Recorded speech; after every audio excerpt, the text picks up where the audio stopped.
The evening was serene as Agent Tara Daniels, a brilliant and accomplished FBI investigator, prepared to wrap up her day. She had broken barriers in her career, earning respect and accolades as one of the Bureau's sharpest minds. Tara wasn't one to flaunt her success, but she carried herself with quiet confidence and a resolve shaped by her many years of hard work. That night, however, her life would take an unexpected turn. On her way home from an exhausting undercover operation, Tara stopped at a local convenience store for a quick drink. Dressed casually in jeans and a hoodie, she blended into the crowd, appearing no different from any other civilian. Unbeknownst to her, a patrol car parked outside belonged to Officer Brett Carlson, a man notorious in his precinct for his unchecked biases and power-tripping demeanor. When Tara walked out of the store, sipping her drink, Brett's gaze locked onto her. Something about her presence, her confidence, or maybe her skin color triggered his deep-seated prejudice. Convinced she was suspicious, he followed her to her car, ready to exert his authority without reason. What started as a casual interaction soon escalated. Brett's questions were invasive, his tone demeaning. Tara, calm but firm, informed him she hadn't broken any laws. But Brett's ego flared. He demanded her identification, ignoring her attempts to defuse the situation. When she hesitated, knowing full well the danger of disclosing her FBI identity in this volatile moment, Brett crossed the line. With the sharp clang of handcuffs, Tara found herself humiliated, arrested without cause, and taken to the station. Yet, Brett's smug sense of victory would be short-lived. When her identity was revealed, Brett would come face to face with the consequences of his actions, setting the stage for a journey of reckoning, karma, and redemption. The night air was cool and crisp as Tara Daniels exited the convenience store, a chilled drink in hand and exhaustion etched across her face. The day's mission had been grueling, and she was looking forward to unwinding at home. Tara had always valued these quiet moments after work, time to decompress and reflect. Little did she know, the tranquility of her evening was about to be shattered. Parked just a few spaces away, Officer Brett Carlson sat in his patrol car. Brett had been a cop for over a decade, but his record was far from spotless. Complaints about his behavior, racial profiling, unnecessary force, and a condescending attitude had piled up over the years, yet his badge remained intact. Tonight, as he idly scanned the parking lot, his attention zeroed in on Tara. Something about her presence, a combination of her confidence and casual attire, stirred his bias. Tara got into her car, unaware she was being watched. As she started the engine, Brett decided to follow her. His police instincts weren't guiding him. It was his prejudice. For Brett, the sight of a black woman in a nice car late at night was enough to raise suspicion. After a few blocks, Brett flipped on his lights, signaling Tara to pull over. Startled but composed, Tara complied. She rolled down her window as Brett approached, his flashlight glaring into her face. "License and registration," Brett demanded curtly, his tone devoid of courtesy. Tara handed him the documents without argument. "Is there a problem, officer?" she asked, her voice steady but tinged with confusion. "You tell me," Brett replied, his eyes scanning her car. "What are you doing in this neighborhood at this time of night?" Tara raised an eyebrow. "Driving home. Is there a reason you pulled me over?" Brett leaned closer, his presence invasive. "I asked the questions. Stay put," he barked, walking back to his cruiser with her paperwork. Inside her car, Tara felt a pang of irritation. She'd encountered men like Brett before, men who let power cloud their judgment. But she chose to remain calm, knowing the dangers of escalation. Minutes ticked by. Brett returned, his demeanor even harsher. "Step out of the car," he ordered. Tara frowned. "Excuse me?" "I said step out of the car," Brett repeated, his hand hovering near his holster. Sensing the situation spiraling, Tara complied. As she stood beside her vehicle, Brett began questioning her aggressively, his voice laced with disdain. "Where are you coming from? What were you doing there? Who were you with?" Tara answered his questions calmly but firmly, refusing to let his tone rattle her. "I've done nothing wrong, officer. Am I free to go?" Brett's face darkened. "You're acting awfully defensive for someone who's innocent." That's when Tara decided to push back, her FBI training kicking in. "Officer, I'd like to know the reason for this stop. Otherwise, I'll be filing a formal complaint." Her words only fueled Brett's anger. "Don't play games with me," he snapped. "Turn around and put your hands behind your back." For a moment, time stood still. Tara's heart raced, but she refused to show fear. Is this really the path you want to take? She asked, her voice calm but sharp. Brett ignored her, slapping the cuffs onto her wrists with unnecessary force. As he led her to the backseat of his patrol car, Tara's mind raced. She had been in tough situations before, but this, being humiliated and arrested for no reason, cut deeper. Yet, even as Brett drove her to the station, his smugness filling the car, Tara knew one thing for certain. His actions would have consequences far beyond his imagination. The police station was dimly lit and buzzing with a mix of activity and monotony. Officers shuffled paperwork, a few suspects lingered in holding cells, and the air carried the faint smell of coffee and disinfectant. Brett Carlson pulled into the lot, stepping out of his cruiser with Tara in tow. Tara, her wrists still restrained, maintained her composure. Despite the humiliation and frustration simmering inside her, she held her head high, refusing to let Brett see even a flicker of vulnerability.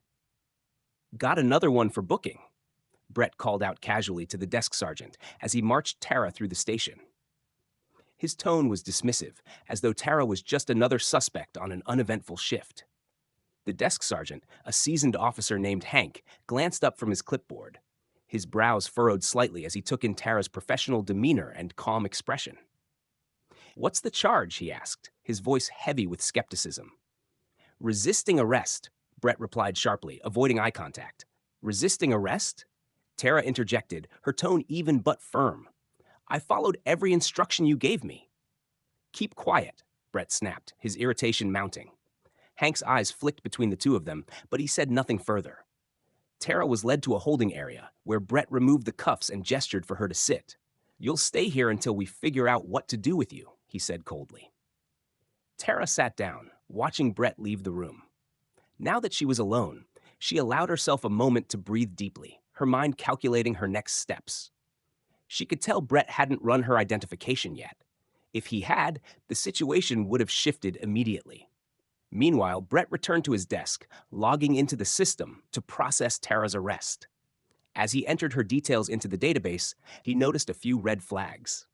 Her driver's license had a higher clearance marker, and her profile was linked to federal personnel. Brett frowned, double-checking the data. That's when he saw it.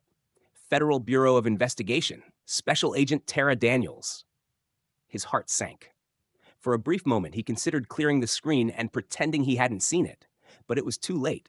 The system flagged the entry, alerting his supervisors to the situation. Brett cursed under his breath, knowing this would attract attention he didn't want. Back in the holding area, Tara's patience wore thin. She knew it was only a matter of time before someone higher up got involved. Sure enough, the door swung open, and a lieutenant entered, his expression unreadable. Miss Daniels, he began cautiously, I've been informed of your situation. Would you mind coming with me? Tara stood gracefully, following the lieutenant out of the room. Brett, watching from across the station, felt a knot tighten in his stomach. He couldn't hear the conversation, but the lieutenant's demeanor suggested damage control was underway. The lieutenant escorted Tara to a private office, where he offered her a seat. Agent Daniels, I'd like to apologize for any misunderstanding. Officer Carlson wasn't aware of your position when Tara raised a hand, cutting him off. This isn't about my position, she said, her tone measured but firm. This is about his abuse of power and blatant racial profiling. Had I been anyone else, would I be sitting here, humiliated, for doing absolutely nothing wrong? The lieutenant shifted uncomfortably, knowing she was right. I understand your frustration, and we'll investigate this thoroughly. In the meantime, you're free to go. Tara stood, her posture exuding quiet strength. Oh, I'm not going anywhere just yet, she said. I want to ensure this investigation leads to accountability, not a cover-up. I'll be filing a formal complaint, and I expect follow-through. The lieutenant nodded stiffly, his face a mix of regret and unease. Tara left the office and walked out of the station, her resolve burning brighter than her anger. As she stepped into the cool night air, she glanced back briefly. Brett stood near the station entrance, his face pale as he realized the storm he'd unleashed. The next morning, the sun rose over the city, but for Officer Brett Carlson, it brought no relief.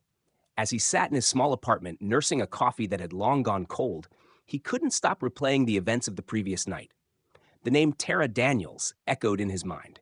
FBI agent, federal authority. He had arrested a black woman for no reason and now faced the possibility of career ending consequences. At the station, news of the incident was already spreading. Officers exchanged glances, whispers passed between desks, and Brett's name was at the center of it all. It wasn't uncommon for officers to face scrutiny, but this time, the stakes felt different. The idea of being investigated by federal authorities hung over the precinct like a dark cloud. Meanwhile, Tara Daniels had wasted no time. By 8 a.m., she was seated across from her direct superior, Special Agent Nathan Ellis, in a sleek FBI office. Nathan listened intently as Tara detailed her experience, his brow furrowing deeper with each word. This isn't just about me, Tara concluded. It's about systemic behavior that's allowed to fester in law enforcement. Carlson's actions weren't isolated. They're part of a pattern. Nathan nodded. We'll support you, Tara. The Bureau has your back. But are you prepared for the attention this will draw? Tara leaned forward, her determination unshakable. I didn't join the FBI to stay silent when injustice stares me in the face. I want to see this through. By mid-morning, Tara's formal complaint had been filed, complete with documentation and a direct request for an internal investigation. The police department received notification swiftly. Lieutenant Adams, the officer who had spoken to Tara the night before, now found himself facing the grim task of briefing the precinct's leadership. Inside the chief's office, Adams laid out the details of the situation. Chief Margaret Lane, a no-nonsense leader with decades of experience, listened without interrupting. So, Chief Lane said finally, her tone sharp, Carlson arrested an FBI agent without cause, and now we're under federal scrutiny. Is that correct? Yes, ma'am, Adams replied, avoiding her piercing gaze. Chief Lane sighed heavily. This department has had its share of bad press. I will not allow this to spiral into another scandal. Bring Carlson in. I want a full account of his actions, and I want it now.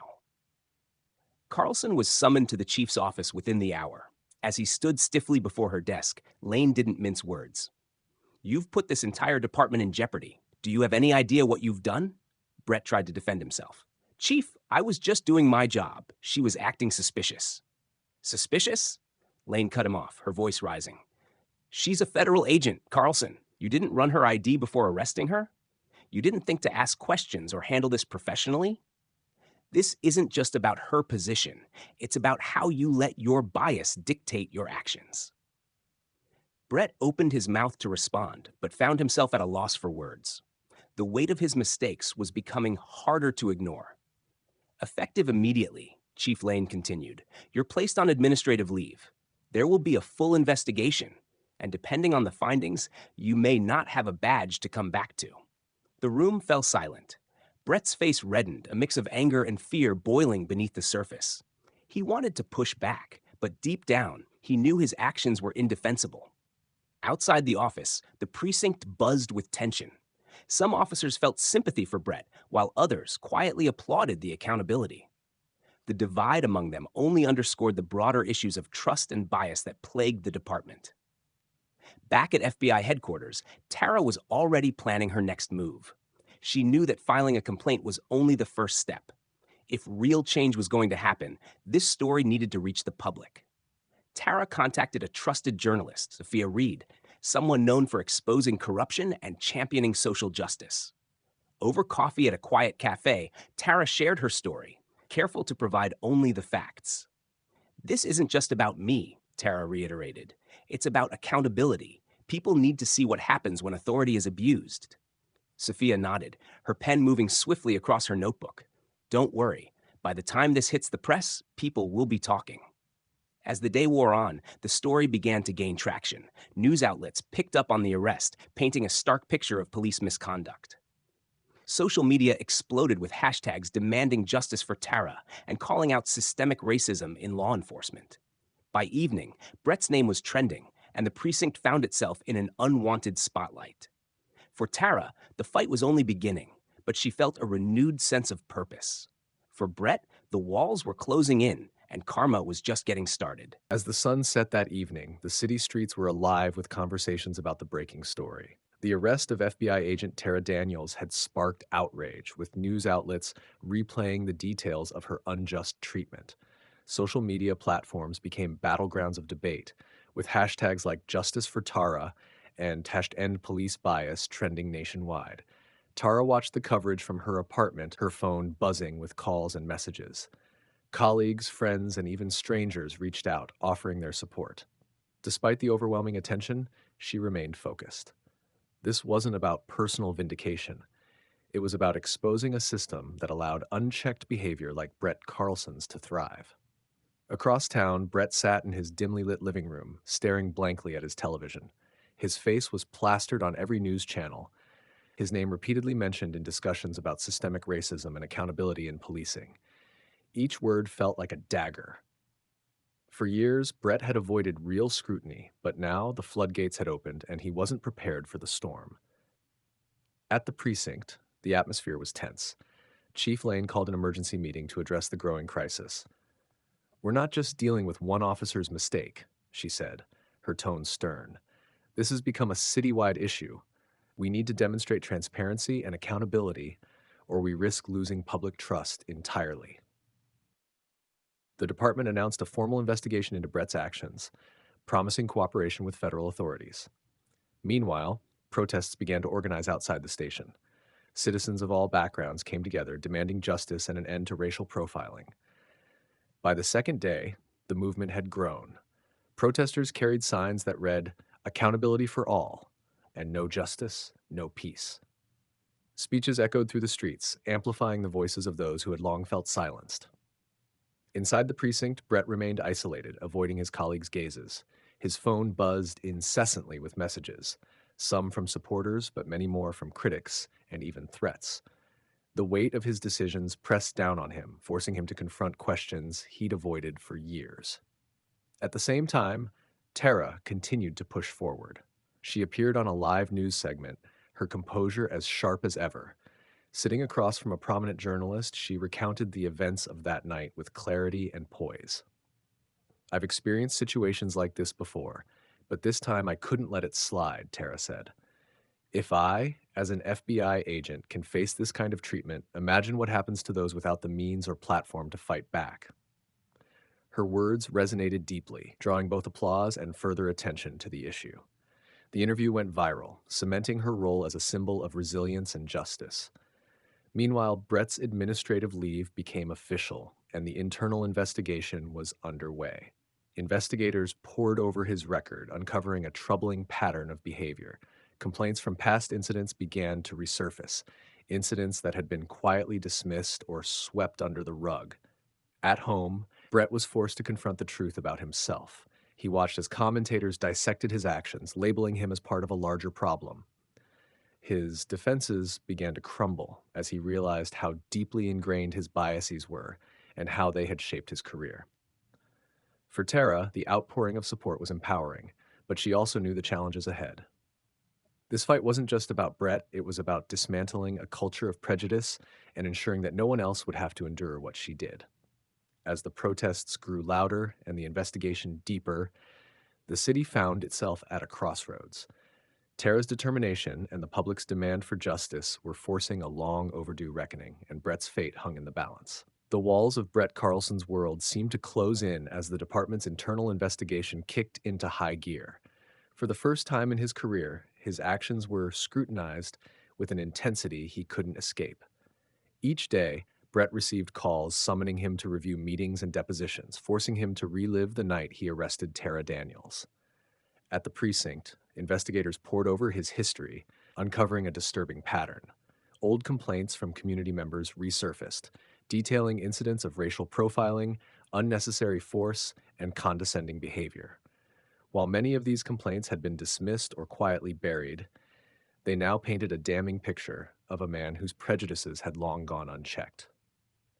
Sitting in a sterile conference room, Brett faced a panel of investigators. Across from him sat Chief Lane, a representative from the department's internal affairs unit, and two legal advisors. The mood was tense as the lead investigator began. "Officer Carlson, we've reviewed your body cam footage from the night you arrested Special Agent Daniels," the investigator said, his voice sharp. "It's clear from the recording that there was no reasonable suspicion to justify the stop, let alone the arrest. Do you have any explanation for your actions? Brett shifted uncomfortably in his seat. I, at the time, she seemed suspicious. Her behavior was off. Chief Lane interjected, her tone icy. Suspicious how, Officer Carlson? She complied with every order you gave. She had valid identification. What exactly triggered your suspicion? Brett hesitated, the weight of their stares bearing down on him. He couldn't admit what he knew deep down, that his biases had led him to target Tara. Instead, he fumbled for an excuse, but his words rang hollow. As the questioning continued, Brett's composure began to crack. The investigators presented a growing list of evidence against him, from the body cam footage to his troubling record. Each detail was another nail in the coffin of his defense. Outside the precinct, the protests showed no sign of slowing. Crowds grew larger, their chants echoing through the streets. Signs demanding justice and accountability lined the sidewalks, and local leaders began to join the movement. For the community, Brett's actions represented a broader problem, a system that too often allowed officers like him to operate without consequence. Meanwhile, Tara continued her work behind the scenes. She knew the investigation was critical, but she also understood the importance of public perception. Collaborating with civil rights advocates and legal experts, she began crafting a case for systemic reform within the police department. During a press conference held by community leaders, Tara stood before a sea of microphones, her voice steady and commanding. "This isn't just about me," she began. "It's about ensuring that no one, regardless of their background, has to fear those sworn to protect them. We need transparency, accountability, and meaningful change. This is a moment for our city to lead by example." The crowd erupted in applause, her words sparking renewed energy in the movement. Tara's composure and focus only fueled the growing calls for action, placing even more pressure on the police department to act decisively. Back in the precinct, Brett's isolation grew. His fellow officers avoided him, either out of discomfort or disdain. Whispers followed him wherever he went, and he could feel the glares of colleagues who resented the mess he had created. At home, Brett found himself alone with his thoughts. For the first time, he began to question his actions, not just that night, but throughout his career. Memories of past stops, confrontations, and decisions surfaced, and he couldn't ignore the pattern. He had let his biases dictate his actions, and now he was paying the price. As the investigation progressed, Brett's future seemed increasingly uncertain. The evidence against him was mounting, the protests were intensifying, and Tara Daniels' resolve was unwavering. The reckoning he had avoided for years was finally here, and there was no escaping the consequences. The pressure on the police department escalated as the investigation into Brett Carlson unfolded. With each passing day, the movement for justice gained momentum, fueled by Tara Daniels' unwavering commitment to holding the system accountable. What had started as an isolated incident was now a catalyst for a broader conversation about reforming law enforcement practices. Tara, always methodical, began working closely with community leaders, advocacy groups, and legal experts to address systemic issues. She spent hours in meetings, planning town halls, and crafting proposals. Her focus was clear. This wasn't just about Brett Carlson. It was about preventing future abuses of power. At the first public forum, the room was packed with concerned citizens, activists, and even members of the media. Tara took the stage, her presence commanding but approachable. She began by recounting her experience, weaving it into the broader narrative of systemic discrimination. "This isn't just my story," she said, her voice steady. "This is about the countless individuals who don't have the platform or resources to fight back. It's about building a system where accountability isn't optional and justice isn't selective." The audience erupted into applause. One by one, community members stepped forward to share their own encounters with racial profiling and police misconduct.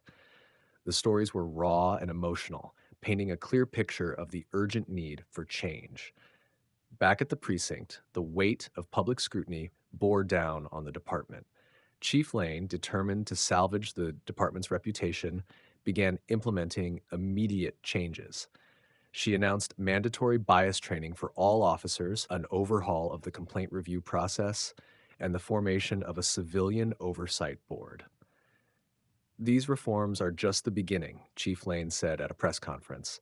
"We acknowledge the mistakes that have been made, and we are committed to rebuilding trust with our community." While some officers welcomed the changes, others resisted, seeing them as an attack on their authority. The divide within the department mirrored the larger societal debate about policing in America. For Brett, the reforms felt like a direct indictment of his career. As he sat through hours of interviews and hearings, he struggled to come to terms with the reality of his situation. His defensiveness began to wane, replaced by a gnawing sense of guilt.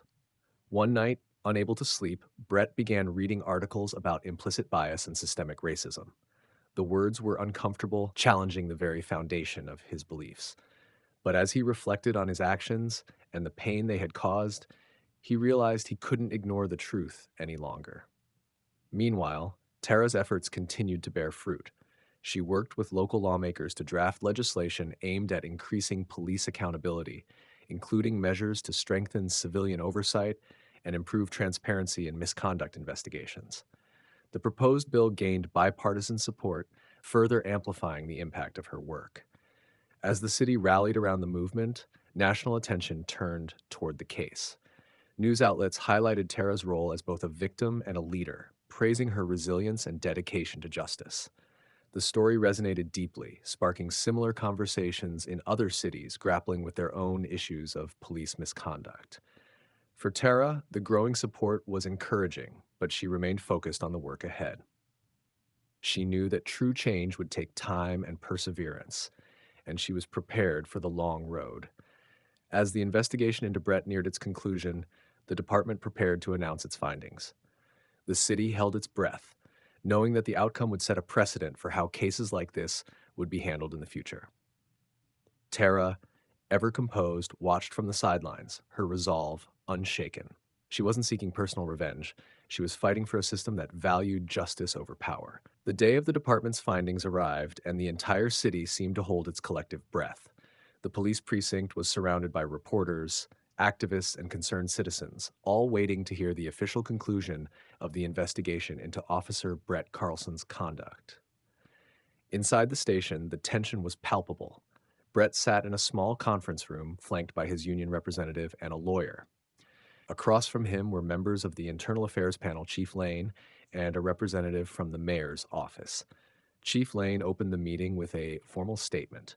After a thorough investigation, including the review of body cam footage, witness testimonies, and Officer Carlson's record, we have determined that his actions on the night in question were not only unjustified, but also indicative of a pattern of misconduct. Brett felt his chest tighten. He had anticipated this, but hearing it stated so plainly made the reality of his situation sink in even deeper. Lane continued, her tone unwavering. Effective immediately, Officer Carlson is terminated from the force. Furthermore, we will forward our findings to the district attorney's office for consideration of criminal charges. The decision sent shockwaves through the room. Brett sat in stunned silence, that his lawyer whispering furiously in his ear about appeals and legal strategies. But Brett barely heard him. His mind was racing with a mix of anger, fear, and an undeniable sense of shame. Outside the precinct, Chief Lane held a press conference to announce the department's decision. This case has highlighted significant issues within our department that we are committed to addressing. Accountability is not optional, and today's actions are a step toward rebuilding trust with the community. The crowd erupted into cheers as the announcement was broadcast live. Protesters, many of whom had camped outside the station for days, celebrated the decision as a victory for justice. Signs reading, "Accountability achieved" and "Justice for Tara" waved in the air. Tara Daniels watched the press conference from a quiet corner of a local cafe. A sense of relief washed over her, but she knew this wasn't the end. The systemic issues that allowed officers like Brett to thrive still needed to be dismantled. That evening, Brett returned home to find reporters camped outside his apartment. He hurried past them, avoiding their questions, and locked himself inside. Alone in his living room, he stared at the stacks of paperwork his lawyer had left, his termination notice, appeal forms, and the growing pile of legal challenges he faced. The weight of his actions bore down on him. For years, Brett had operated under the assumption that his badge gave him authority without question. Now, stripped of his position and facing the possibility of criminal charges, he was forced to confront the consequences of his biases and abuses of power. Meanwhile, Tara's work continued. She held another town hall, this time joined by Chief Lane and community leaders. The discussion centered on the reforms already underway and additional measures the community wanted to see. One attendee stood up and asked, "Do you really believe this is the start of real change, or is it just damage control?" Tara responded without hesitation, "Change doesn't happen overnight, but this moment is proof that when we hold people accountable, we can make progress. It's up to all of us to ensure this isn't just a moment, but a movement." Her words resonated deeply, and the town hall ended with a renewed sense of hope. As the weeks passed, the city began to see tangible results from the movement.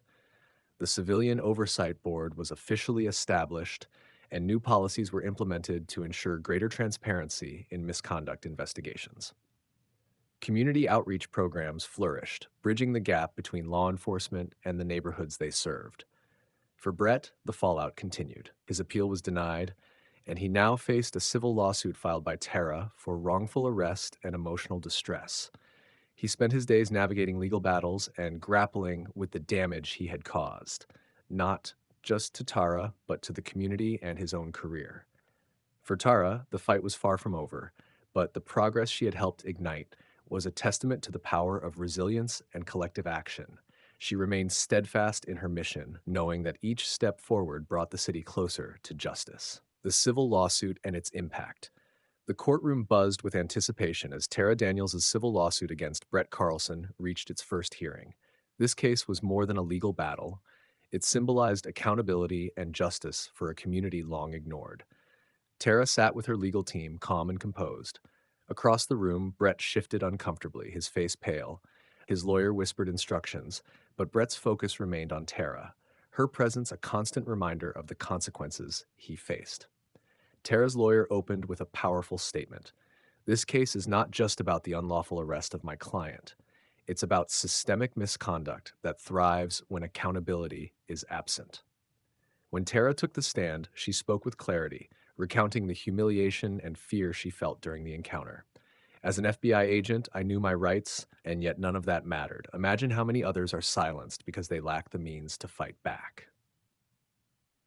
Brett's testimony revealed cracks in his defense. Under cross-examination, his history of profiling complaints resurfaced, painting a damning picture. He attempted to justify his actions as a misjudgment, but the evidence contradicted his words. Outside the courthouse, protesters rallied, demanding justice and highlighting the broader issues of police misconduct. Inside, the trial illuminated the stark reality of Brett's unchecked behavior and the failures of a system that enabled him. The jury's decision was swift. They ruled in favor of Tara, awarding her $2.5 million in damages. While the financial victory was significant, Tara's focus remained on the bigger picture. "This isn't just my win," Tara said during a press conference. "This is for everyone who has faced injustice. Accountability is a start, but the fight for systemic reform continues." For Brett, the verdict was a harsh reckoning. Stripped of his career and publicly disgraced, he was left to grapple with the consequences of his biases. Meanwhile, Tara's resolve to push for meaningful change only strengthened, inspiring communities across the nation to demand better. The jury's verdict marked a turning point, not just for Tara Daniels, but also for Brett Carlson. Stripped of his badge, his reputation in shambles, and with a civil judgment looming over him, Brett found himself isolated. His former colleagues avoided him, his neighbors whispered, and the media continued to scrutinize his actions. At home, the silence was deafening. Brett avoided answering calls and rarely left his apartment. Each news segment covering the case felt like a personal attack, amplifying his guilt and shame. On his kitchen table lay the unfinished letter of apology to Tara. He had rewritten it multiple times, but couldn't find the courage to send it. One day, Brett ventured out to a nearby grocery store, only to be confronted by a small group of protesters. They recognized him immediately, their disdain unmistakable. "Accountability isn't punishment, it's justice," one woman shouted. The encounter left Brett shaken, forcing him to confront the tangible impact of his actions on the community. Back in his apartment, he began reading more about implicit bias and the history of systemic discrimination in policing. What he once dismissed as political rhetoric now resonated deeply. The stories of other victims mirrored Tara's, each one a painful reminder of how his unchecked power had perpetuated injustice. Meanwhile, Tara continued her work with renewed determination. The case had brought attention to critical issues, but she knew public focus could be fleeting. She organized workshops and community discussions, inviting law enforcement officials to participate in dialogues about reform. One evening, while flipping through his old case files, Brett stumbled upon an overlooked incident from years ago, a routine traffic stop where his actions had clearly been biased, though the complaint had been dismissed. For the first time, he began to see the extent of the harm he had caused, even in moments he had once justified as just doing his job. Brett's isolation pushed him toward introspection. Slowly, he began to consider how he might make amends, not just to Tara, but to the broader community he had wronged. He didn't know where to start, but the desire to take responsibility grew stronger. For Tara, Brett's internal struggle was irrelevant. Her focus remained on systemic change. She worked tirelessly to support legislation that would improve oversight and accountability in policing, ensuring cases like hers wouldn't be ignored in the future. As the days passed, Brett faced the daunting reality of his new life. The legal consequences, financial burdens, and public condemnation were heavy, but the weight of his conscience was heavier. He knew he couldn't undo the harm he had caused, but perhaps, in some small way, he could begin to make things right. In the days following the lawsuit verdict, Brett Carlson's life was unrecognizable. Stripped of his badge and shunned by his peers, he spent his days alone, replaying his actions and grappling with the harm he had caused. His conscience demanded action, but he had no idea where to begin. Desperate to understand how he could move forward, Brett reached out to Angela Brooks, a well-known activist leading a community group focused on police reform. In his email, he admitted his mistakes and asked to meet. Angela's response was cautious but firm. If you're serious about accountability, show up ready to listen and learn. No excuses, no defenses. Their meeting was tense. Angela was direct, her skepticism evident. "You've hurt people," she said bluntly. "Why should I believe you want to change now?" Brett didn't argue. "I can't undo what I've done," he replied. "But I want to do better. I'm here to learn how." Angela agreed to let him attend one of her group's workshops on systemic racism and police accountability. The session was raw and emotional. Community members shared stories of being profiled, mistreated, and ignored by law enforcement. Their pain was palpable, and Brett struggled to sit through it. One speaker, a middle-aged man, described a humiliating encounter with a police officer during a routine traffic stop. As he spoke, Brett's stomach churned. He realized how many similar moments he had caused, moments he once dismissed as routine. Initially, Brett's presence was met with hostility. "What's he doing here?" one attendee demanded. "Trying to feel better about himself?" Brett didn't respond. He understood their anger and knew his only option was to listen. Over time, as he returned to the workshops, some attendees softened. His quiet determination to learn, combined with his willingness to confront his past actions, began to earn him cautious respect. Meanwhile, Tara Daniels was making strides in her advocacy work. She hosted seminars and community discussions, encouraging others to push for systemic reforms. During one talk at a local college, she addressed a packed auditorium. "Accountability starts with action," she said. "It's not about one person apologizing. It's about changing the structures that allow harm to go unchecked." Her words resonated widely, further cementing her role as a leader in the fight for justice. Brett watched a recording of her speech that night. Her conviction inspired him, pushing him to take another step toward accountability. Brett reached out to Tara in a carefully worded email. He admitted his wrongdoing and asked for the chance to speak with her, not to excuse himself, but to acknowledge his failings. Tara's response was brief. "If this is about justifying yourself, don't bother. Accountability is about action." When they met, Brett spoke honestly about his regrets and the steps he had taken to address his biases. Tara listened, her expression steady but distant. "This isn't about me forgiving you," she said. "It's about what you do next. Words mean nothing without action." That conversation became a turning point for Brett. He began volunteering with organizations focused on youth mentorship and police reform, using his story as a cautionary tale. His efforts were far from perfect, but they reflected a sincere commitment to change. For Tara, Brett's journey was a small victory in a much larger fight. Her focus remained on the systemic reforms still needed to ensure lasting accountability in law enforcement. Brett Carlson's journey toward redemption was far from smooth. As he deepened his involvement in community outreach programs, he found that his presence often sparked resistance. Many people saw him as a symbol of the very system they were fighting to dismantle. Yet Brett was determined to earn their trust through consistent action rather than words.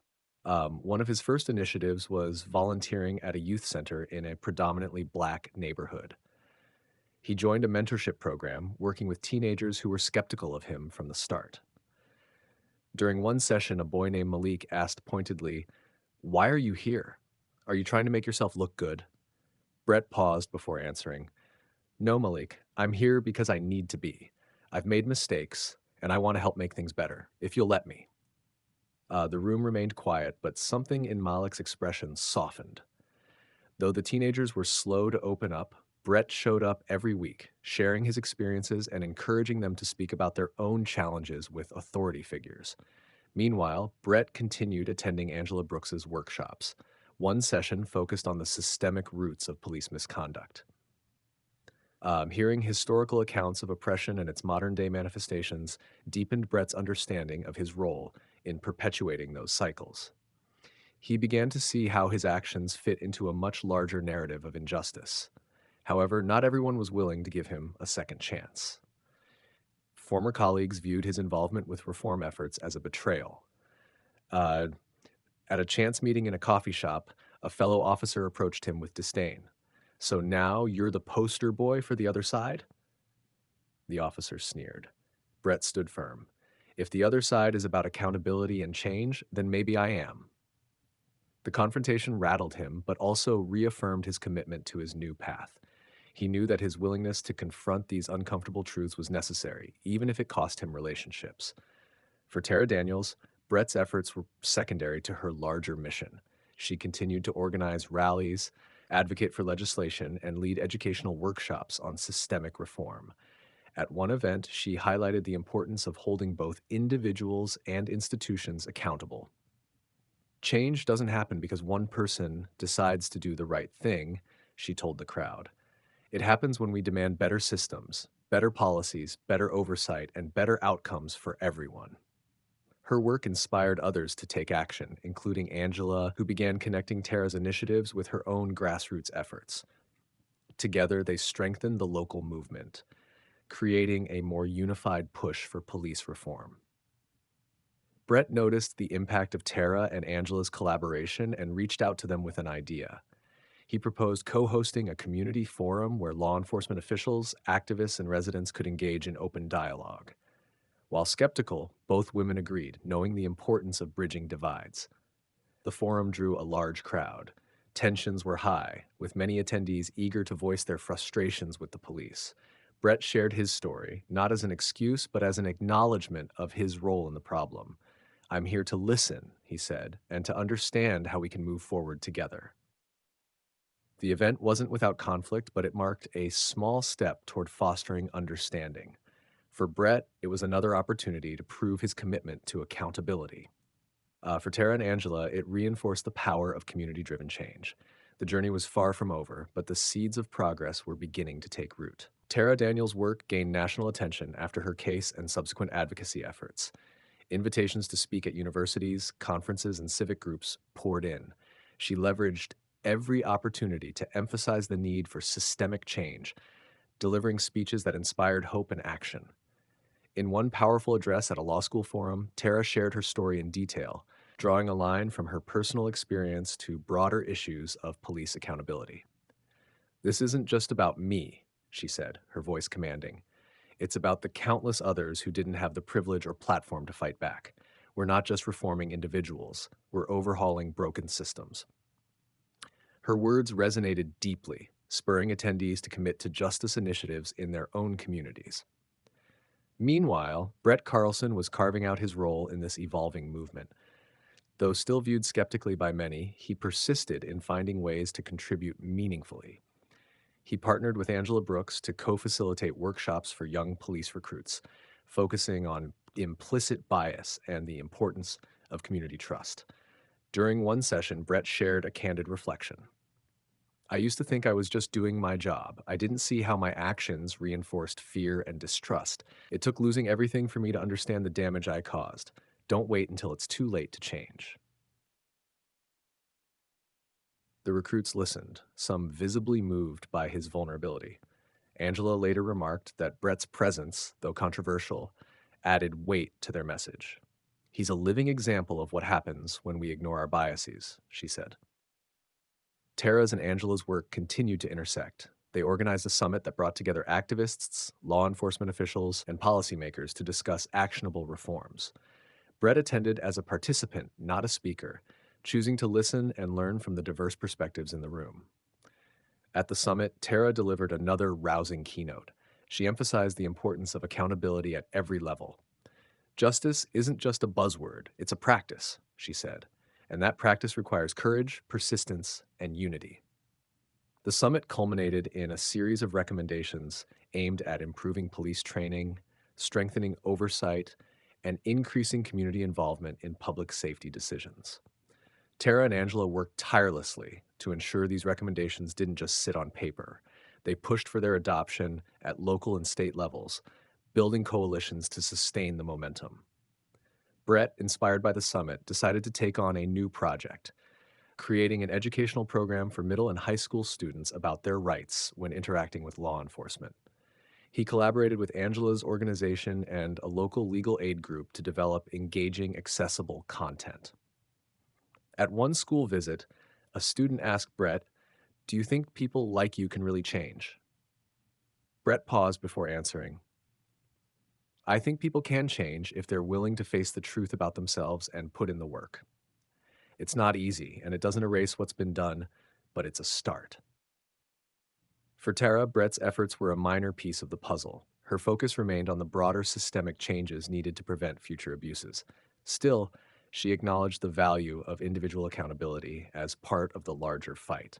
As the summit's outcomes began to take shape, there was a growing sense that real progress was possible. But for Tara, Angela, and Brett, this was just one step in a much longer journey. As the momentum for reform grew, tensions began to surface, both within the movement and between its advocates and those resistant to change. Tara Daniels and Angela Brooks often found themselves at the center of these conflicts, balancing the need for unity with the challenges of navigating differing opinions and approaches. At a strategy meeting for police reform legislation, a disagreement erupted between two activist groups over the best path forward. One group advocated for incremental changes to policing policies, while the other pushed for abolishing traditional law enforcement altogether. The room grew heated as voices overlapped with no resolution in sight. Tara stood and addressed the group.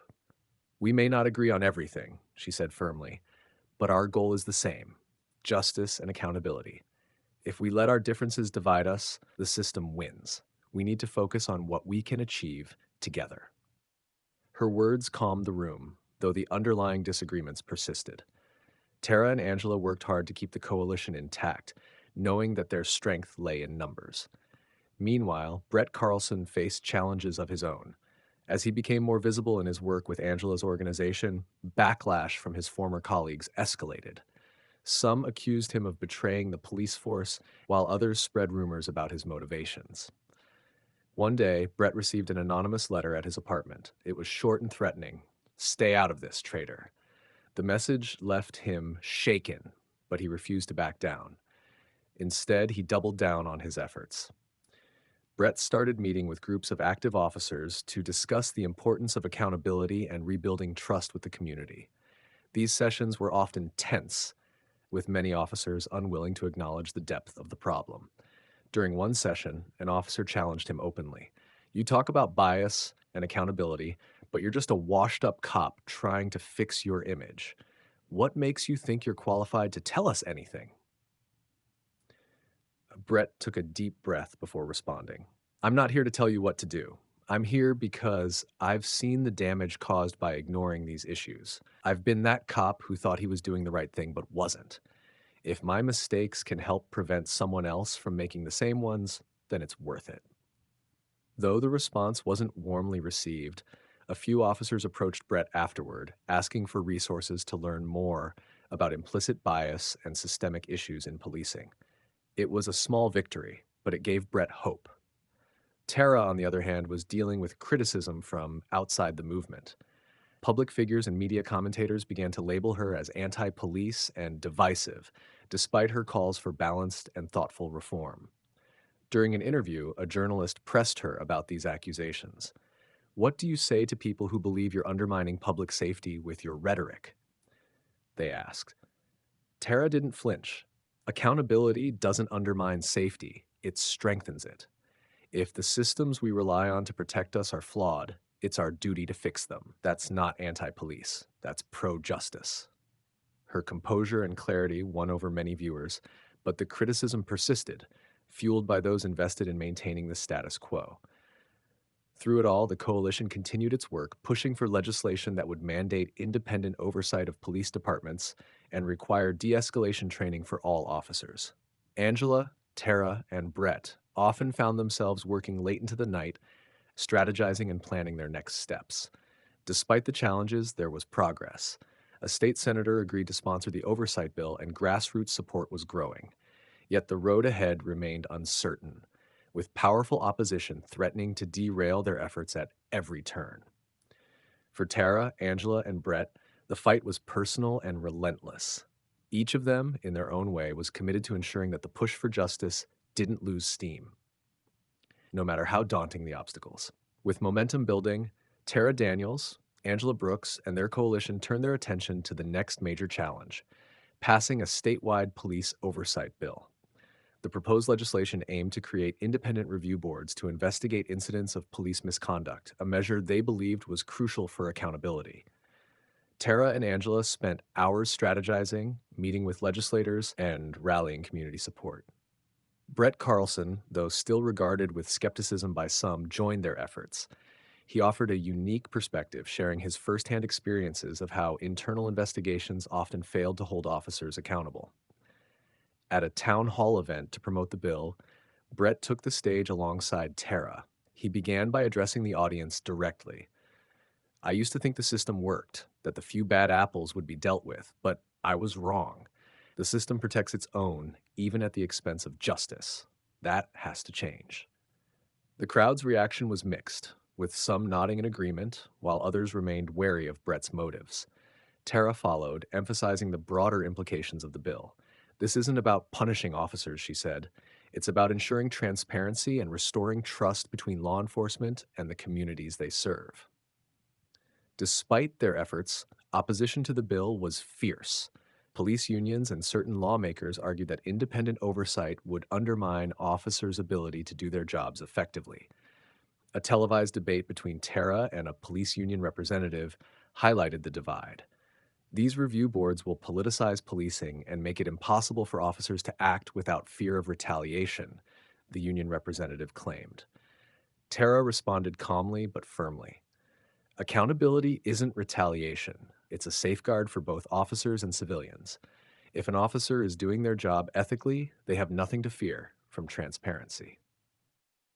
Behind the scenes, Brett faced his own hurdles. Former colleagues who had once supported him turned against him completely, accusing him of betraying the profession. One officer he had once considered a friend confronted him angrily outside a community meeting. "You don't understand what you're doing, Brett. You're tearing us apart." The officer spat. Brett stood his ground. "What tears us apart is refusing to admit when we're wrong. This isn't about making enemies. It's about making things right." As the weeks went on, the coalition ramped up its efforts, organizing rallies, petition drives, and social media campaigns. Angela spearheaded a viral campaign using the hashtag #JusticeThroughOversight, which gained traction and brought national attention to their cause. Tara's ability to communicate the bill's purpose effectively won over some moderates in the legislature, but the bill still lacked enough support to pass. Frustration within the coalition grew as they faced repeated delays and political maneuvering.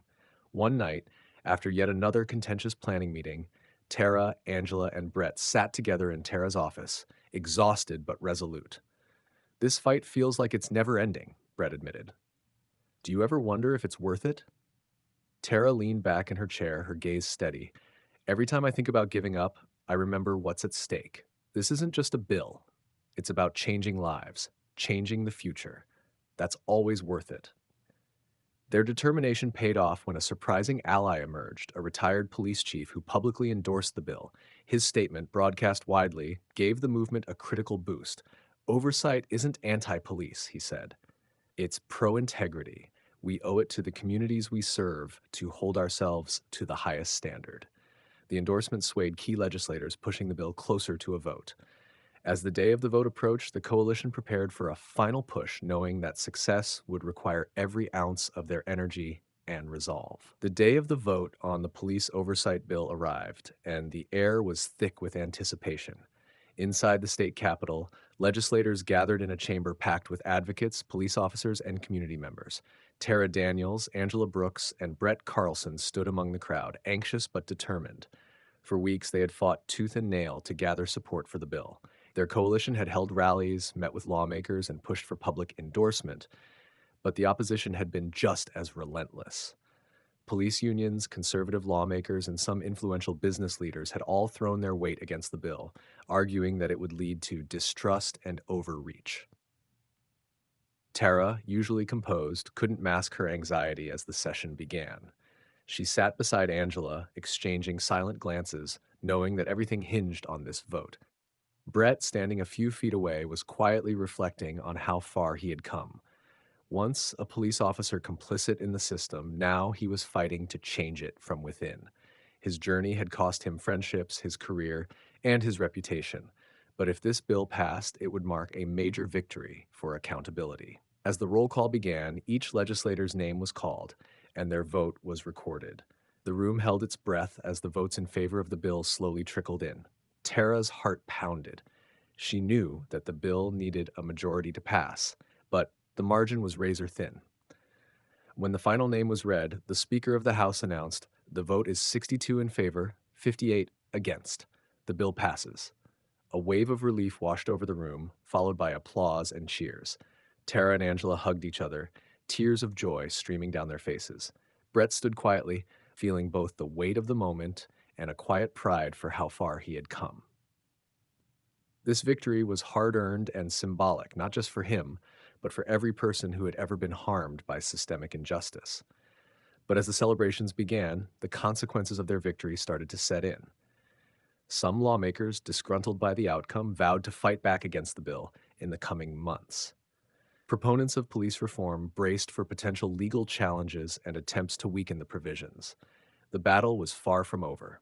Tara, Angela, and Brett were well aware that passing the bill was just the beginning. Now, they would have to work to ensure that the Oversight Board was properly funded and given real power. The hard work of implementation had just begun. "I can't believe we did it," Angela said, her voice thick with emotion. Tara nodded. "We've won a battle, but the war for real change is still ahead. But I'm ready." Brett, quietly absorbing the moment, added, "We've made a start, and that's something." The passing of the police oversight bill was a hard-won victory, but its implementation proved to be a far more complex challenge than Tara, Angela, and Brett had anticipated. While the bill had been approved, bringing it to life required navigating bureaucratic obstacles, securing funding, and convincing local law enforcement to cooperate with the new oversight processes. Angela, as the primary advocate for ensuring the bill's provisions were put into action, worked tirelessly with her team to set up the independent review boards. They began by selecting a diverse group of citizens to sit on the boards, ensuring they had representatives from various racial, economic, and community backgrounds. The boards were meant to review complaints against law enforcement officers, investigate use of force incidents, and provide transparency for the public. But opposition remained, especially from within the police departments themselves. Some officers, particularly in the larger urban areas, resented the oversight, viewing it as an infringement on their authority. Brett, now a frequent speaker at police department trainings, worked closely with law enforcement leadership to smooth over the tensions. "I know you don't like this," Brett told a group of seasoned officers during a training session. "But let me ask you, when we don't hold ourselves accountable, who suffers? We're supposed to protect people, and that means we need to be transparent. Trust isn't given, it's earned. Some officers were receptive to Brett's message, but others remained distrustful. In the days following the bill's passage, several police departments across the state announced their intention to contest certain aspects of the bill in court, challenging the legitimacy of the oversight boards.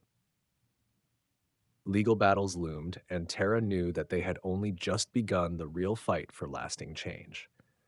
Tara's focus shifted to ensuring that the oversight boards had the proper resources to function effectively. She spent countless hours meeting with government officials to secure funding, arguing that the review process would ultimately save lives and prevent costly legal settlements. Investing in accountability isn't just the right thing to do, it's the smart thing to do, she said during a meeting with a group of state lawmakers. Think of the money we spend on settlements and lawsuits due to police misconduct. Prevention is always cheaper than damage control. Despite the hurdles, the boards began holding their first hearings, slowly gaining credibility as they reviewed cases of alleged police misconduct. The hearings were open to the public, ensuring transparency and fostering a new level of accountability. Tara, Angela, and Brett attended the first hearing, a moment they had all been anxiously awaiting. As the board reviewed a case involving excessive force, the room grew tense. The family of the victim, a black man who had been injured in a violent arrest, sat in the front row, anxiously awaiting the board's findings. The board's decision came down with surprising speed. After reviewing the evidence and hearing testimonies, they ruled that the officer involved had violated departmental policies, and they recommended that the officer face disciplinary action. It was a historic moment. Rarely, if ever, had such a ruling been made public. Tara, watching from the back of the room, felt a sense of validation. This was what they had fought for. Not just accountability, but a system that worked. She looked over at Angela and Brett, who shared her quiet pride. "This is what justice looks like," Angela whispered. But even as this first victory played out, Tara knew there was much more work to be done. The fight for comprehensive reform was ongoing, and resistance would come from every corner. There would be setbacks, legal challenges, and difficult moments ahead. But for now, they had taken a crucial step toward creating a more just and transparent system. Part 17: The Legacy of Change and the Future Ahead. Years passed since the police oversight bill was passed, and the landscape of law enforcement had started to change. The oversight boards, initially met with resistance, had become a vital part of the public safety infrastructure. Through their transparency and accountability measures, they helped restore trust in many communities. But for Tara Daniels, Angela Brooks, and Brett Carlson, the fight was far from over. Tara had long since moved on from the immediate battles of legislation. She had become a respected figure in national reform movements, speaking at conferences and advising lawmakers on police reform and racial justice. Her tireless advocacy for independent oversight and systemic change had earned her a place on several high-level policy boards and advisory committees. Despite the success of the oversight boards, she never lost sight of the work still needed to address racial disparities, improve training for law enforcement, and dismantle systemic biases within the criminal justice system. Change doesn't happen overnight, and it doesn't happen without people holding the line, Tara often said in her speeches. We have to stay vigilant, stay active. We have to keep pushing. Angela continued to lead community-based initiatives focused on restorative justice and police-community relations. Her work became more prominent as people recognized the importance of prevention over punishment. She traveled to various states to help set up similar oversight programs and provide support to communities trying to rebuild trust with their local police departments. Angela often spoke of the importance of community-led initiatives, noting it's not just about policing. It's about creating communities where people are safe, respected, and heard. That's where true transformation begins. Brett, who had once faced scorn from his colleagues for his decision to stand with the reform movement, had found peace in his new role. He had become an educator, teaching police officers about the importance of community engagement and how to manage their implicit biases. Over the years, he built strong relationships with younger officers who admired his honesty and his commitment to change. But Brett's work wasn't just with the police. He partnered with local organizations to mentor at risk youth, focusing on creating positive interactions between young people and law enforcement. He often shared his own story of transformation, hoping to inspire others to confront their biases and work toward a more just world. I've seen both sides of the system. Brett would tell anyone who asked. I've been the one causing harm, and I've been the one trying to fix it. The real work is in the honesty and the willingness to do better. The three of them occasionally reunited for discussions about the future of law enforcement and the broader social justice movements. While they had all achieved significant successes, they remained grounded in the reality that the road to true reform was long and filled with obstacles. Yet, as they looked back on their journey, Tara's tireless work for justice, Angela's devotion to community, and Brett's commitment to reforming law enforcement, they saw a legacy of change that would influence future generations. In a reflective moment, Tara said, "We're building a foundation. Maybe it's not perfect yet, but we've made something real, something that can't be undone. The work will continue. It has to." Their legacy wasn't just in the laws they helped change or the systems they worked to reform. It was in the hearts and minds of the people who would carry their message forward. For Tara, Angela, and Brett, the fight for justice would never be over, but they had made an undeniable impact. And that, for them, was enough. This concludes the story. Thank you for following along. If you have any more requests or want to dive deeper into any part, feel free to let me know.